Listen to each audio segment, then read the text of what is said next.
احنا بنقول هو أيقونة التوبة. راجل كان باني البيت بتاعه، باني كيانه على رمل، كان عبارة عن شهوات، عبارة عن عايز ياخد كل حاجة ليه، كل حاجة عايز ياخدها ليه، لكن اتحول إلى راجل قديس. لما تقروا حياته قبل التوبة صعبة جدا، صعبة جدا. مفيش بني آدم يقدر يحتمل هذا الإنسان. ولكن زي ما سمعت حضراتكم النهارده في الإنجيل إن البيت معمول على صخر، والصخر هو المسيح. ما كانتش بيوتنا تتبني على الصخرة أو تتبني على حبة رملة.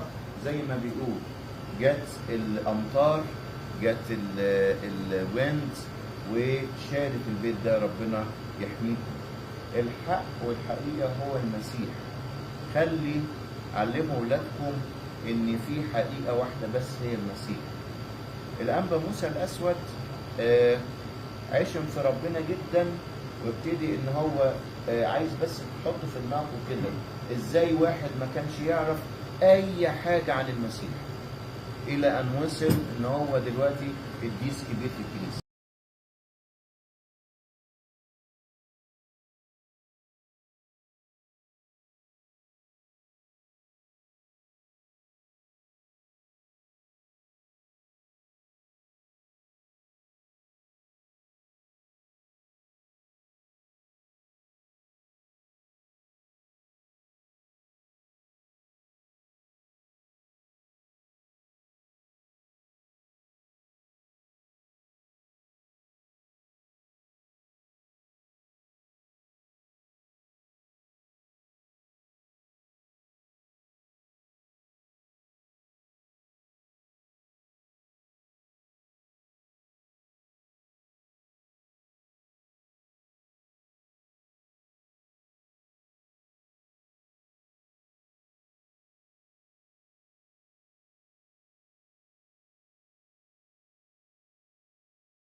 لانجوج، ما يعرفش اي كوميونيكيشن، ما يعرفش ان هو ولا يوعظ ولا اي حاجه. لكن اول لما حل عليه الروح القدس يوم ال50 جاب ناس كتير قوي، جاب ناس كتير. هل تتصوروا ان الراجل البسيط ده يآن عن طريقه يآمن الناس دي كده؟ الروح القدس الساكن فيه صدق وآمن. حتى اول لما قالوا للسيد المسيح زد ايماننا يا رب، من ثمار الروح القدس اللي هو يدي ايمان.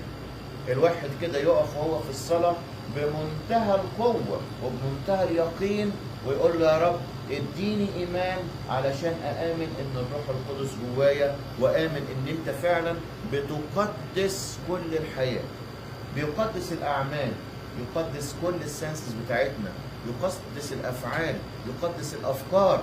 الروح القدس مهم قوي، لان السيد المسيح قال لو مش الروح القدس مش موجود فينا واحنا ربنا يحفظكم نبقى حزنينه باعمال وسايبينه في احزان وفي ان هو متروك. يقول ان اول لما الروح الشرير يحارب الانسان ويبتدي ان هو يطلع من البيت ده، يقول يطلع من البيت اللي هو احنا، مكان سكنة روح الله. بس للأسف اختيار الإنسان ممكن يميل دماغه، وللأسف يبتدي إن هو يسمح للروح الشرير، روح العالم، روح النجاسة، روح الغضب، روح الطمع، روح الشهوة، كل ده أرواح في العالم. علشان كده يقول إيه؟ يذهب ويجمع 7 أشر منه. ويقول إيه؟ أنا هخش البيت ألاقيه إيه؟ مكنوس ومتوضب ومترتب. طبعا ولا في صلاة ولا في اعتراف ولا في أي حاجة. طبعا يخش ما يلاقيش أي مانع إن هو يخش، بل بالعكس يخش ومعاه ال7 أرواح اللي أشر منه.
أنا عارف إن جوايا الروح القدس.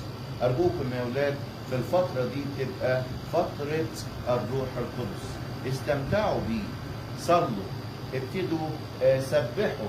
السيد المسيح وعدنا، قال هو يعلمكم ويذكركم بكل ما قلت لكم. والمسيح صادق في كلامه، هو الحقيقة. إن يعلمكم ويذكركم. وبالتالي دلوقتي عندك كده opportunity، ممكن أيها الروح أو الله الروح تعلمني إن أنا أبقى هادي شوية، تعلمني إن أنا أرضى بالوضع اللي أنا فيه، تعلمني الطهارة زي الأنبا موسى كده، والقديسة مريم المصرية، تعلمني إن أنا أبقى نور. يقول لك قوي يلا نبتدي بإيه؟ قال ان انا هنطق فيك وتقول يا ابا الاب. يبتدي الروح القدس اللي جوانا كده يعلمنا ازاي نصلي.